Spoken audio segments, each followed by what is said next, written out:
شما میخواین از این ترما سفارش بدین، پس تا آخر این ویدیو با من همراه بشین. دادن یه همچین سرویس هایی که پارچه ترمش چی باشه، آسترش، طرح روش چی باشه، چند تا نکته رو بگم که باید دقت کنید. اولین چیز این که باید انتخاب کنید چه ترمه‌ای باشه، چه رنگی باشه، کدوم یکی از ترمه هامون رو میپسندید، با چه تراکمی باشه. بعد از این باید انتخاب کنید چند تیکه باشه. الان برای این خانم 3 تیکه است، یه جلو موبلی با 2 تا عصلی، دیگه تیکه بیشتری نداره. یا برای این مشتریمون 2 تا جانمازیه، 2 تا جانماز عروس داماده که 2 تیکه است، کلا 4 تیکه است، این 2 تا جانمازه. یا برای این مشتریمون 2 تا عصلی، یه جلو موبلی و یه بخچه 1:1 که طرحش میشه این شکلی.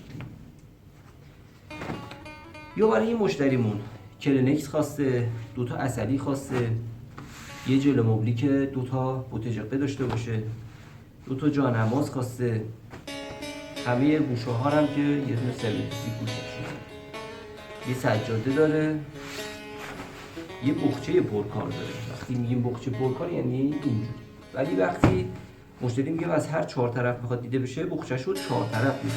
الان این یه بخچه که یک سمت کار شده ولی پر.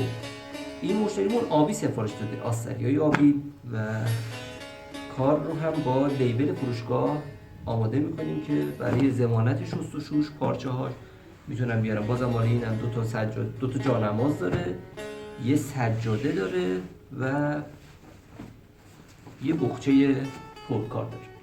لایه های زیر این لایه فرانسه است، 2 تا لایه فرانسه درجه خورده. اینا 5 سال شستشوی رایگان دارن، 5 سال ضمانت پارچه ترمش، آسترش و سرمه ها رو داره که چیزی که تو 5 سال اتفاق براش نیفته دیگه مادام العمر رو هیچ اتفاق براش نمیفته. 5 سال به خاطر اینکه با مشتری در تماس باشیم برای کیفیت کار.